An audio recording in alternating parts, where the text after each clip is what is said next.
오늘 전할 말씀의 제목은 우리를 높이시는 하나님이십니다.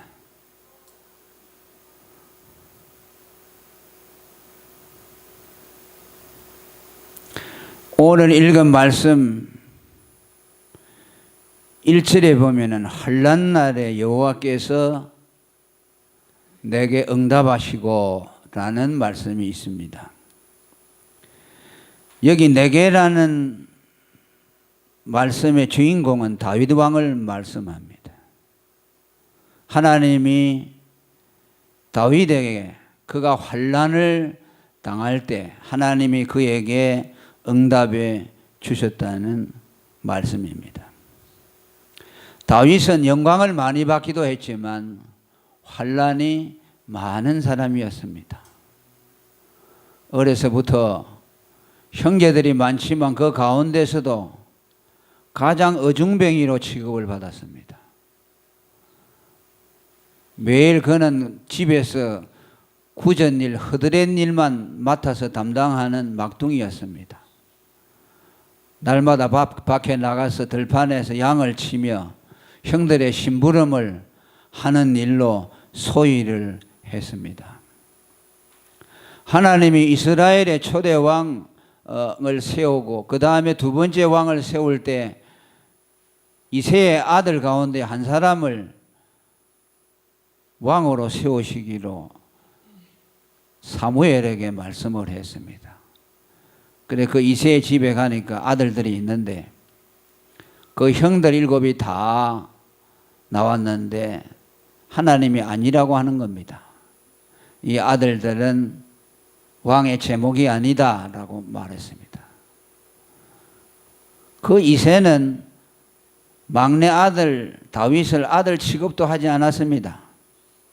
너희 집에 아들이 또 하나 있지 않느냐, 그 아들을 불러오라고 말합니다. 그래, 아니 이 형들이 있는데 그 무지랭이 같은 막내 아들을 어디다 쓰시려고 그걸 오라고 합니까? 그러니까 하나님이 그에게 기름을 부어서 이스라엘의 2대 왕으로 메시아의 조상으로 삼으신다고 말해 주었습니다. 그만큼 다윗은 어렸을 때 집에서부터 인정을 받지 못했던 사람입니다. 그리고 그가 사울의 휘하에 있을 때는 또 사울의 시기를 받아서 사울로부터 죽임을 당하고 쫓겨다니는 신세를 면할 수가 없었습니다. 또 그가 하나님 앞에 크게 범죄한 이후에는 그의 아들이 죽고 또 마지막 나중에는 그의 장자가 아버지의 첩을 범하는 기괴한 일들이 그 집안에서 일어났습니다. 사람으로서는 감당할 수 없는 많은 고난들이 다윗에게 일어났습니다. 그렇기 때문에 그때마다 하나님 앞에 다윗은 기도하며 부르짖었습니다. 그리고 그 부르짖을 때마다 하나님이 그에게 응답해 주셨던 겁니다. 오늘 1절의 말씀도 그간의 다윗이 지나온 삶의 여정을 되돌아보면서 환난이 많은 가운데서 하나님 앞에 부르짖고 올 때마다 그의 기도를 들어주신 하나님을 추억하고 있는 것입니다. 오늘 여러분, 저와 여러분도 어려움이 당하면 기도하는 여러분들이 되기를 바랍니다. 기도하지 않았다면 응답을 받을 일이 없죠. 여기 오늘 보니까 기도했다는 말은 없습니다. 환난 날에 여호와께서 내게 응답했다는 말은 환난 날에 다윗은 하나님께 부르짖어 기도했다는 말씀입니다. 그 기도의 부르짖음이 응답을 받았다는 뜻입니다. 오늘 하나님은 우리에게 어려움을 주시는 여러 가지 이유가 있겠지만 그 가운데 하나가 우리로 하여금 우리의 연약함을 인정하고 하나님의 도움을 구하며 그에게 기도하도록 하기 위해서입니다. 할렐루야. 사람은 부패하기 때문에 어려움이 없으면 절대로 기도하지 않습니다. 하나님은 어려움을 주어서 기도하게 하고 그 기도를 통해서 하나님의 응답을 체험하게 하고 그 응답을 통해서 하나님이 살아 계시다는 것을 믿도록 만들어 주십니다.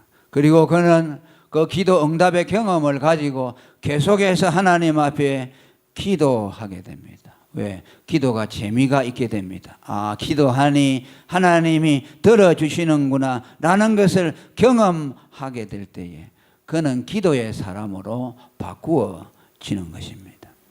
시편 65편 2절에 보면 기도를 들으시는 주여 모든 육체가 주께 나아온다고 말합니다. 기도의 응답을 경험한 자들은 항상 하나님 앞에 나와서 기도한다는 뜻입니다.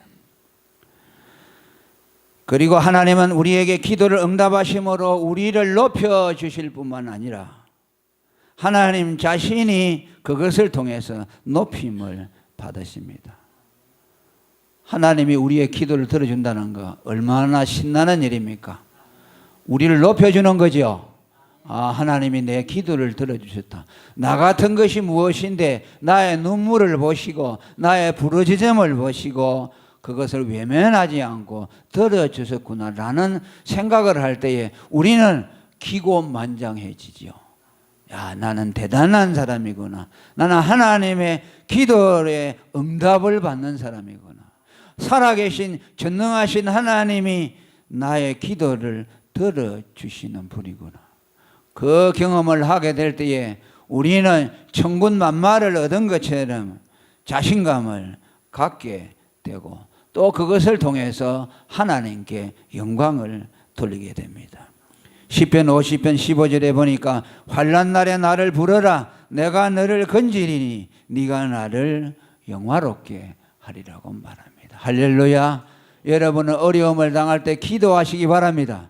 절대 낙심하지 마시기를 바랍니다. 그래야 기도 응답을 받고 하나님의 살아계심을 경험하고 하나님께 영광을 돌리시기를 축원합니다. 두 번째로 하나님이 우리를 당신의 택한 백성으로 삼아 주심으로 우리를 높여 주신다고 말씀합니다. 오늘 하나님을 호칭할 때에 뭐라고 했습니까? 야곱의 하나님이라고 말씀을 합니다. 환난 날에 여호와께서 내게 응답하시고 야곱의 하나님의 이름이라는 말씀이 나옵니다. 야곱의 하나님이라고 할 때는 무슨 말입니까? 택한 백성의 하나님이라는 뜻입니다. 성경에서 하나님이 야곱이라는 이름을 부를 때는 하나님이 그를 택했다 하는 말씀을 하실 때 야곱이라는 이름을 부릅니다. 하나님이 야곱의 어머니가 리브가가 아이를 배웠을 때 쌍태가 있었어요. 쌍둥이를 배웠는데 그 뱃속에 야곱과 에서가 들어 있었습니다. 그런데 하나님이 뭐라 그랬습니까? 야곱이 나기도 전에 하나님이 야곱을 사랑하고 에서는 미워했다고 말씀을 하셨습니다. 하나님의 특징을 말하는 것이죠. 그가 선을 행하고 악을 행할 줄 알기 전에 하나님이 야곱은 택했다고 말씀을 합니다. 이사야 43장 1절에 보면 야곱아라는 이름으로 시작을 합니다. 내가 너를 구속하였고 내가 너를 지명하여 불렀나니 너는 내 것이라고 말씀해 주었습니다. 할렐루야. 3절에 보면 대저 나는 여호와 내 하나님이요 이스라엘의 거룩한 자요 내 구원자입니다. 하나님은 야곱의 구원자요 야곱을 자기의 소유로 삼아 주신 택한 백성이라는 뜻입니다. 할렐루야. 하나님이 야곱을 그렇게 사랑하셨다는 뜻입니다. 여러분, 하나님의 사랑을 받는 것은요, 너무나 소중한 일입니다. 왜냐하면 하나님은 모든 사람을 다 사랑하지 않기 때문입니다. 하나님의 택정을 받았다, 하나님의 사랑을 받는 자로 택정을 받았다는 것은 놀라운 일이죠. 우리가 하나님을 택한 것이 아니고 하나님이 우리를 택하여 주셨습니다. 언제? 이 우주가 창조되기 전, 창세전에 우리의 형질이 만들어지기 전에 하나님이 우리를 택정해 주셨다고 말씀합니다. 물론 하나님은 자비하시기 때문에 만민의 하나님이기도 합니다. 택한 자에게만 비와 햇빛을 내려주는 것이 아니라 불의한 자들에게도 비와 햇빛을 내려주신다고 말합니다. 그러나 구속의 사랑은 오직 그의 택한 소유된 백성들에게만 구속의 은총을 내려주신다고 말씀합니다. 할렐루야. 한번 따라합니다. 내가 너를 구속하였고 내가 너를 지명하여 불렀나니 너는 내 것이라. 아멘. 하나님이 자기 것으로 택정하시고 사랑해 주셨다는 말씀입니다.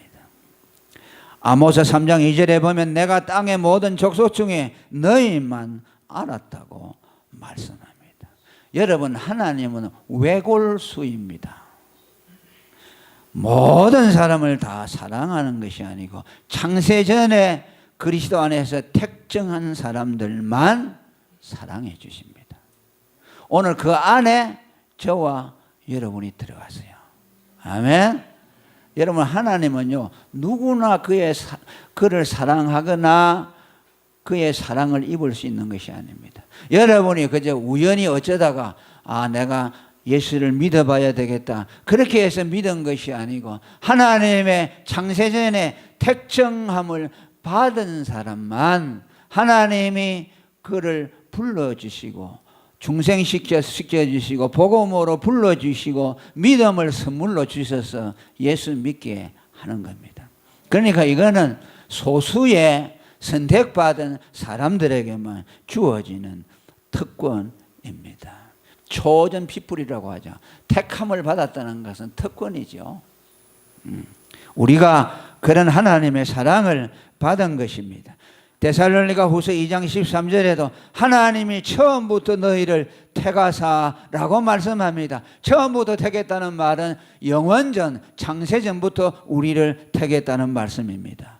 그렇게 우리를 택하사 성령의 거룩하게 하심과 진리를 믿음으로 구원을 얻게 하셨다고 말씀합니다. 여러분이 구원을 받는 시초가 어디냐? 자, 따라합니다. 하나님이 창세전에 택해 주시고 성령으로 거룩하게 하시고 진리를 믿게 하심으로 구원받았습니다. 그게 오늘 데살로니가 후서 2장 13절에 있는 말씀입니다. 구원이라는 것은 어제 오늘 시작되고 여러분에게서 선택되어 된 것이 아니고 하나님의 영원전의 작정에 의해서 되어졌다는 말씀입니다. 하나님은 우리를 당신의 사랑의 대상으로 택정해 주심으로 우리를 높여 주셨다는 말씀입니다. 세 번째로 하나님은 우리를 어떻게 높여 주시는가? 그의 이름으로 우리를 구원하여 높여 주신다고 말씀합니다. 오늘 읽은 말씀에 하나님의 이름이 너를 높이 드시며 라고 말씀합니다. 하나님이 우리를 높이 들어주시는데, 높여주시는데 어떻게 높여주시느냐? 하나님의 이름으로 우리를 높여주신다는 말씀입니다. 무슨 말입니까? 하나님의 이름으로 우리를 구원해 주신다는 뜻입니다. 우리를 구원해 주심으로 높여주신다는 말씀입니다. 할렐루야. 인간은요, 성경에 두 가지 가치를 말합니다. 창세기에 보면은 수에도 칠 가치가 없다고 말합니다. 홍수로서 인간들을 다 쓸어 가버렸다고 말합니다. 인간이 범죄하니까 하나님이 온 천하가 물에 잠기게 함으로써 물을 가지고 청소하듯이 숨쉬는 모든 생명체를 전부 썰어가 버렸죠. 노아의 8 식구만 남겨놓고 그 다음에 짐승들 그 씨가 될 만한 종자들만 방주에다가 남겨두고 다시 새로운 세계를 시작하게 했습니다. 그게 뭐야? 수에 칠 가치가 없죠. 수많은 사람이 물에 떨어져 죽는데 마치 파리가 그저 물에 빠져 죽는 것처럼 인간의 생명이 그렇게 허무하죠. 세계 1차 대전, 2차 대전 때 많은 사람들이 죽어나가는 것, 6.25 사변 때도 여러분 시체들이 온데 널브러지고 산더미처럼 쌓여 있는 것, 지금도 독일에 가보면 유대인들 학살하고 그 죽은 시체들 뼈들이 쌓아놓고, 또 캄보디아에 가면 킬링필드라고 공산당들이 얼마나 많은 사람들 죽여서 그 시체의 뼈가 가득합니다. 그걸 볼 때 인간의 존엄성이 어디에 있습니까? 짐승보다 못하지요. 강아지 한 마리보다 못하지요. 강아지도 얼마나 근사합니까? 그때는요, 생명이 사람이 아닙니다. 그저 10사람, 100사람을 한 구덩이에 넣어놓고 따발총을 가서 갈겨버리면 뭐 순식간에 다 죽어버리죠. 거기 하나님의 형상을 닮은 인간의 존엄성이 어디 있습니까? 수에 칠 가치가 없다고 할 정도입니다. 그럼 뭐입니까? 범죄한 인간, 하나님의 정죄를 받은 인간은 가치가 없다는 것이죠. 그러면서 성경은 또 말합니다. 한 생명이 천하보다 귀하다고 말합니다. 할렐루야. 어떤 사람들입니까? 그 하나님의 아들 그리스도의 피로 구속받은 그 생명은 천하보다 귀하다. 예수님의 피가 천하보다 귀하기 때문입니다. 그래서 하나님은 우리를 높일 때 어떻게 높이려냐? 죄와 타락으로 정말 인간의 수에 들 수도 없는 무가치한 인간들을 예수의 피를 뿌려서 그들을 구원해 주심으로 우리를 무한히 높여 주셨습니다. 하나님의 의를 입혀 주시고 그 의로부터 나오는 영원한 생명을 입혀 주시고 하나님의 자녀됨의 지위를 주시고 영원한 하나님의 나라를 우리에게 유업으로 주었습니다. 이것이 구원으로 우리를 높여 주심입니다. 시편 8편 5절에 영화와 종기로 관을 씌우셨다는 것은 그의 의와 영원한 생명으로 우리를 높여 주셨다는 말씀입니다. 시편 69편 29절에도 지난 시간에 설교했습니다. 나는 가난하고 슬퍼하니 하나님이여 주의 구원으로 나를 높이소서라고 말합니다. 구원을 높이는 것이라고 말합니다. 여러분은 돈이 많아서 여러분이 세상적인 성공을 해서 높여지는 것이 아니라 죄인들을 예수의 피로 구원하여 하나님의 자녀로 높여주셨다는 것을 인정하시기를 바랍니다. 그리고 여러분들의 가치를 인정하시기를 바랍니다. 돈과 세상의 것으로 여러분을 판단하지 마시고 그것으로 가치 판단하지 마시고 여러분에게 뿌려진 그 하나님의 아들의 피를 보시고 여러분이 얼마나 가치로운 존재인가를 여러분들은 인정하시기를 바랍니다. 할렐루야. 그리고 그 이름으로 구원하셨다는 말은 바로 예수 그리스도의 이름을 말씀합니다. 하나님의 이름이 성경에 많이 나옵니다. 아도나이, 야훼, 뭐 여러 가지 이름이 나오죠. 여호와 삼바, 또 이레 하나님, 여러 가지 이름이 나옵니다만은 그 이름의 모든 것이 다 어디에 들어있는 거니까 예수라는 이름에 들어있습니다. 할렐루야. 예수라는 이름에 야훼라는 이름도 들어있고 주라는 아도나이라는 이름도 들어있고 치유하시는 하나님의 이름도 들어있고 전부 다 들어있어요. 전능하신 하나님의 이름도 들어있어요. 하나님은 그 예수의 이름으로 우리를 구원하여서 높여주셨다는 말씀입니다. 할렐루야. 그 이름을 우리에게 주셨습니다. 그 이름을 부름으로 구원을 얻게 했습니다. 그 이름을 믿기만 하면 하나님이 구원 얻도록 우리에게 그 이름을 주셔서 높여주셨습니다. 아멘. 사도행전 10장 43절에 그 이름을 힘입어 제사함을 받는다고 했습니다. 사도행전 4장 12절에 다른 이로서는 구원을 얻을 수 없나니 천하 인간의 구원을 얻을 만한 다른 이름을 우리에게 주신 일이 없다.